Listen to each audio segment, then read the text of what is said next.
Assalamualaikum warahmatullahi wabarakatuh.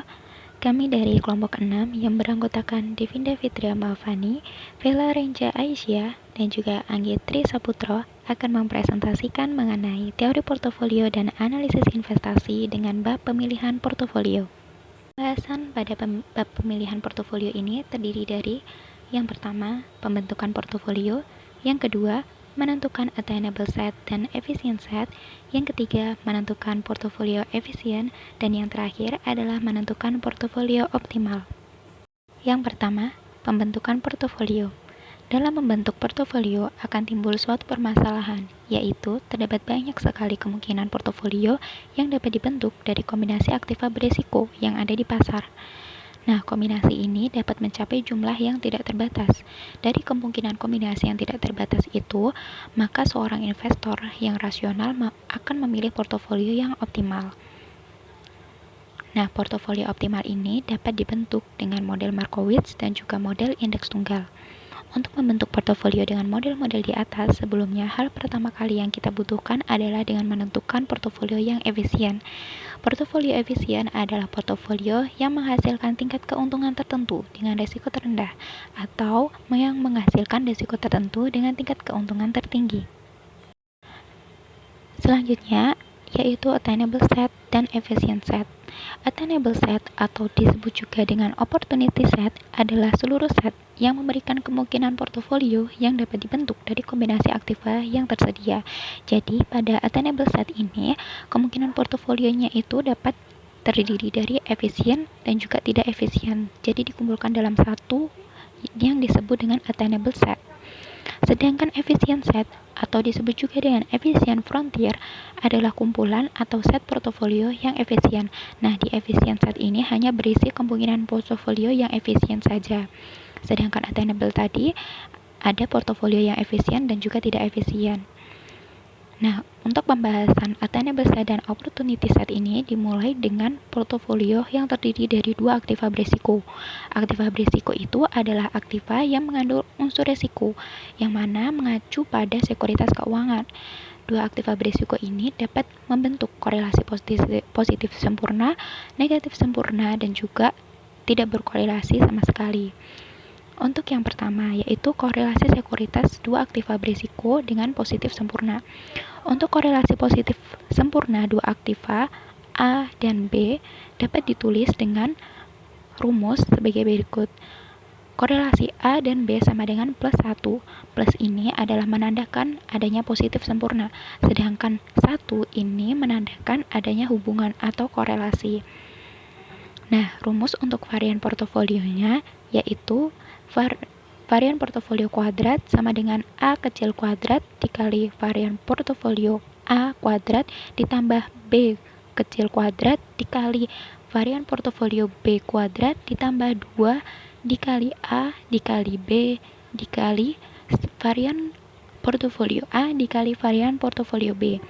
A kecil dan B kecil ini adalah proporsi saham di masing-masing sekuritas. Kalau yang A kecil ini berarti proporsi saham di sekuritas A, sedangkan B kecil ini adalah proporsi saham di sekuritas B. Total nilai A plus B sama dengan 1, atau dapat juga ditulis dengan total nilai B sama dengan 1 min A. Kemudian total nilai B ini disubstitusikan ke rumus varian portofolio tadi. Jadi B kecil tadi diganti dengan 1 min A. Nah, tertulis rumusnya akan seperti ini. Varian portofolio kuadrat sama dengan A kecil kuadrat dikali varian portofolio A kuadrat ditambah 1 kali 1 min A kuadrat dikali varian portofolio B kuadrat ditambah 2 kali A kali 1 min A kali varian portofolio A dikali varian portofolio B. Yaitu rumus untuk deviasi standar korelasi sekuritas positif sempurna dapat dituliskan dengan deviasi standar P atau deviasi standar portofolio sama dengan A kecil dikali deviasi standar A ditambah 1 min A dikali deviasi standar B. Proporsi sekuritas A yaitu sebesar A kecil dapat dinyatakan dengan rumus A kecil sama dengan standar deviasi portofolio dikurangi standar deviasi B dibagi standar deviasi A dikurangi standar deviasi B. Untuk return ekspektasian portofolio 2 sekuritas dapat dituliskan dengan return ekspektasian portofolio sama dengan A kecil dikali return ekspektasian portofolio A dikali 1 min A dikali return ekspektasian portofolio B. Selanjutnya yaitu hubungan return ekspektasian portofolio dengan deviasi standar return portofolio. Nah, rumus ini diperoleh dengan mensubstitusikan rumus proporsi sekuritas A, yaitu sebesar A kecil tadi, ke dalam rumus return ekspektasian portofolio 2 sekuritas. Nah, kemudian rumusnya akan terbentuk seperti ini. Return ekspektasian portofolio sama dengan return ekspektasian A ditambah return ekspektasian B dikurangi return ekspektasian A dibagi standar deviasi A dikurangi standar deviasi B dikali standar deviasi B ditambah lagi return ekspektasian A dikurangi return ekspektasian B dibagi standar deviasi A dikurangi standar deviasi B dikali standar deviasi portofolio. Yaitu yang kedua, atau tidak ada korelasi antar dua sekuritas. Untuk korelasi antar dua aktiva A dan B yaitu sebesar 0 dapat ditulis dengan korelasi A dan B sama dengan 0. Mengapa 0? Karena tidak ada korelasi antar dua sekuritas tadi. Nah, kemudian disubstitusikan lagi dengan nilai B yaitu sama dengan 1 min A. Maka rumus varian portofolio dan deviasi standar adalah sebagai berikut. Varian portofolionya yaitu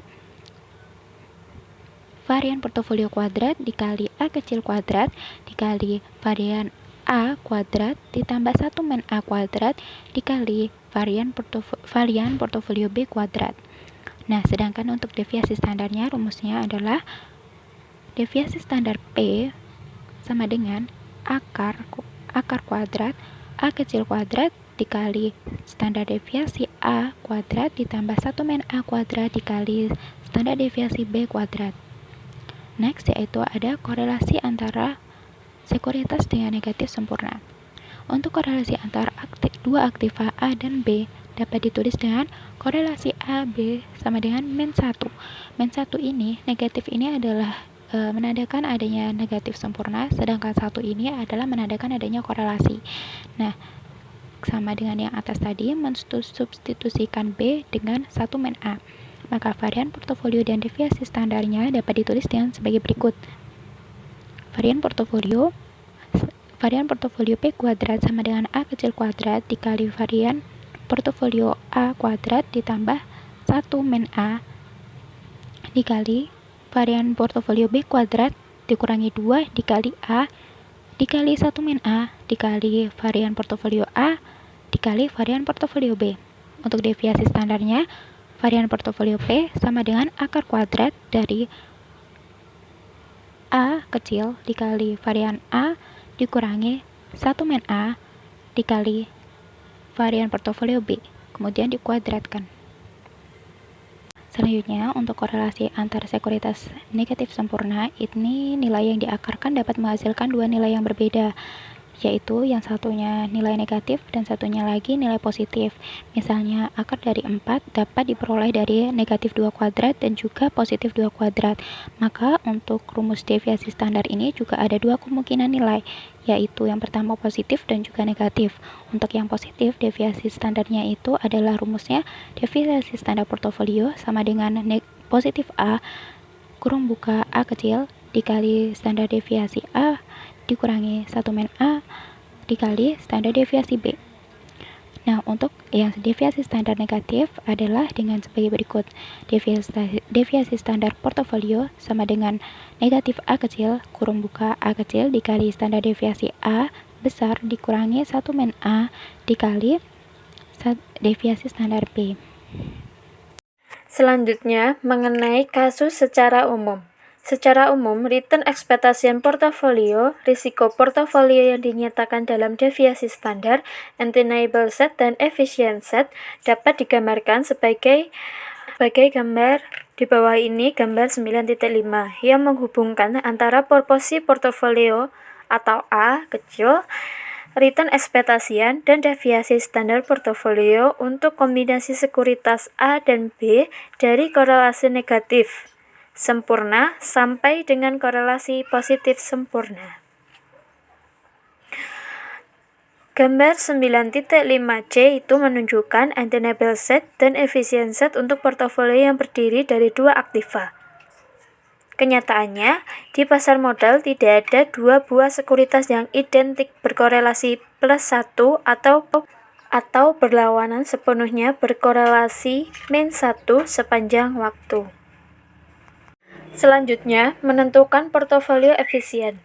Portofolio efisien itu sendiri adalah portofolio yang memberikan return ekspektasi yang terbesar dengan risiko yang tertentu atau memberikan risiko yang terkecil dengan return ekspektasi yang tertentu. Penentuan portofolio efisien yaitu dengan memilih tingkat return ekspektasi yang tertentu dan meminimumkan risikonya, atau dengan menentukan tingkat risiko dan kemudian memaksimumkan return ekspektasinya. Investor yang rasional akan memilih portofolio efisien karena merupakan portofolio yang dibentuk dengan mengoptimalkan satu dari dua dimensi, yaitu return ekspektasian atau risiko portofolio. Orang yang rasional itu sendiri adalah sebagai orang yang akan memilih lebih dibandingkan dengan yang kurang. Contoh simpelnya yaitu seperti saat kondisi bekerja sama, yaitu Anda diminta untuk memilih gaji 3 juta atau 2 juta. Pasti Anda akan memilih gaji yang lebih besar, yaitu 3 juta per bulannya. Seperti gambar pada 9.9, portofolio efisien. Dengan asumsi bahwa investor adalah orang yang rasional, maka investor akan memilih portofolio D dibandingkan dengan portofolio E atau portofolio F.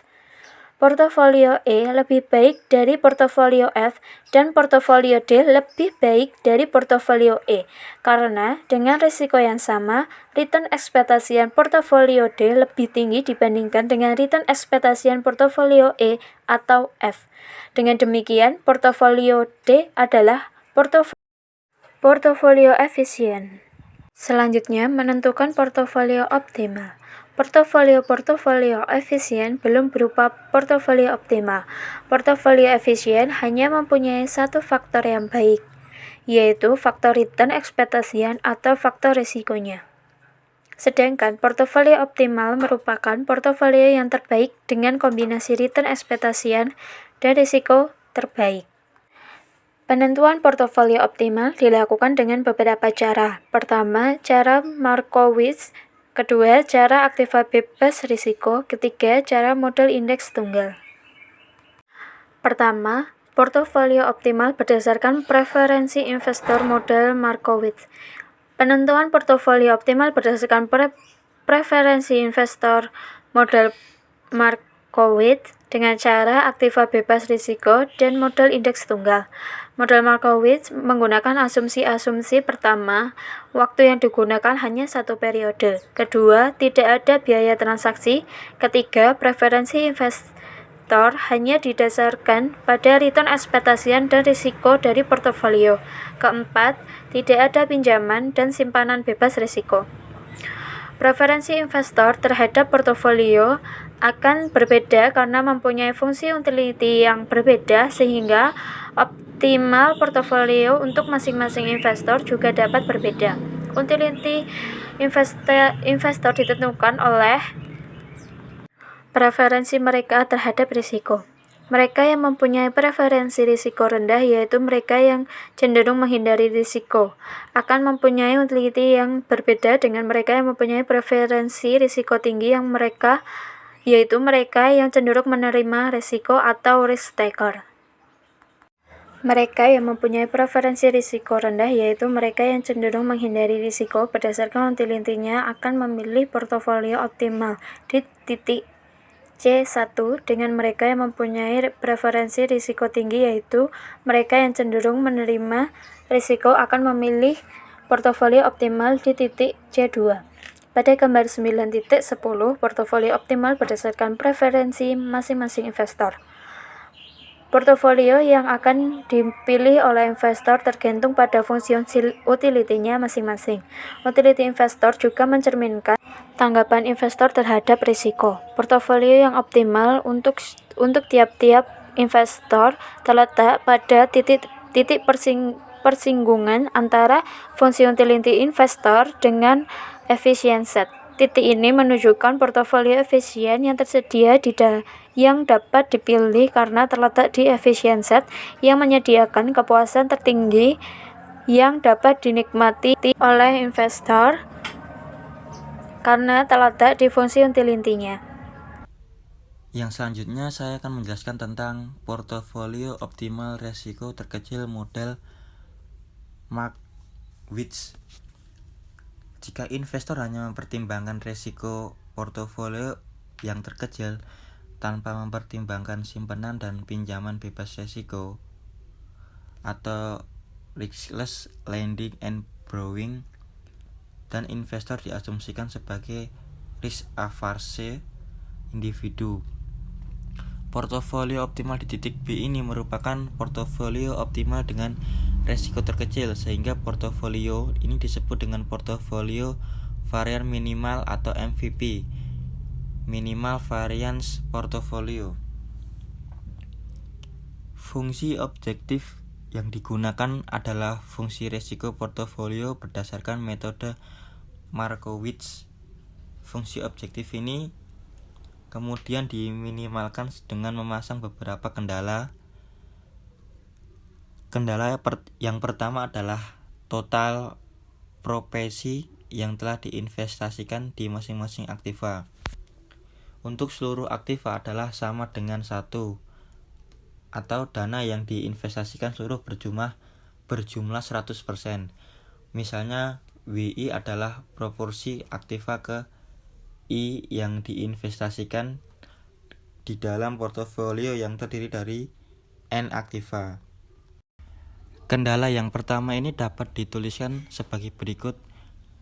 Untuk contoh gambar bisa dilihat di PPT. Kendala yang kedua adalah proporsi dari masing-masing sekuritas tidak boleh bernilai negatif sebagai berikut. Gambar bisa dilihat di PPT. Kendala yang ketiga adalah jumlah rata-rata dari seluruh return masing-masing aktiva atau RI sama dengan return portofolio RP. Gambar bisa dilihat di PPT. Yang selanjutnya adalah C, portofolio optimal dengan aktiva bebas risiko. Portofolio optimal berdasarkan preferensi investor sebenarnya adalah portofolio yang belum benar-benar optimal, tetapi optimal menurut investor tertentu dengan preferensi risiko tertentu. Demikian juga dengan portofolio optimal Markowitz belum benar-benar merupakan portofolio, tetapi hanya optimal portofolio untuk risiko portofolio terkecil atau minimal variance portofolio.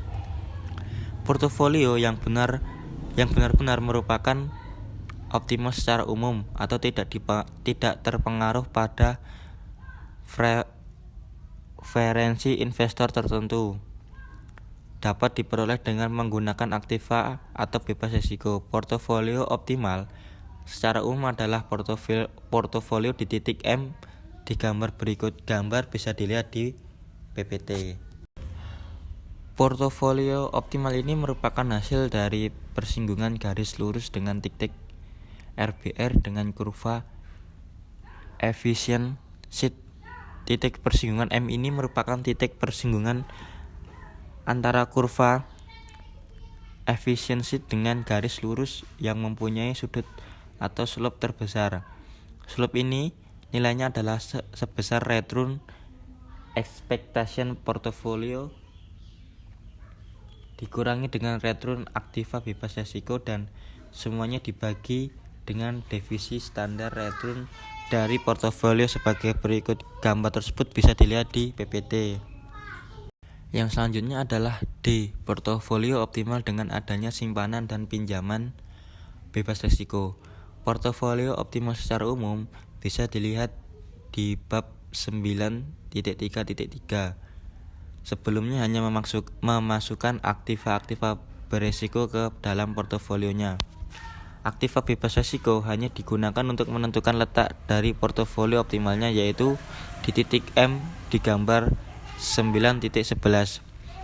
Dengan adanya aktiva yang bebas risiko, misalnya sertifikat Bank Indonesia atau SBI, investor mempunyai pilihan untuk memasukkan aktiva ini ke portofolionya. Karena aktiva bebas risiko, variannya atau defisit standarnya sama dengan 0. Kovarian antara aktiva bebas risiko ini dengan aktiva beresiko yang lainnya akan menjadi sama dengan 0 sebagai berikut. Gambar bisa dilihat di PPT.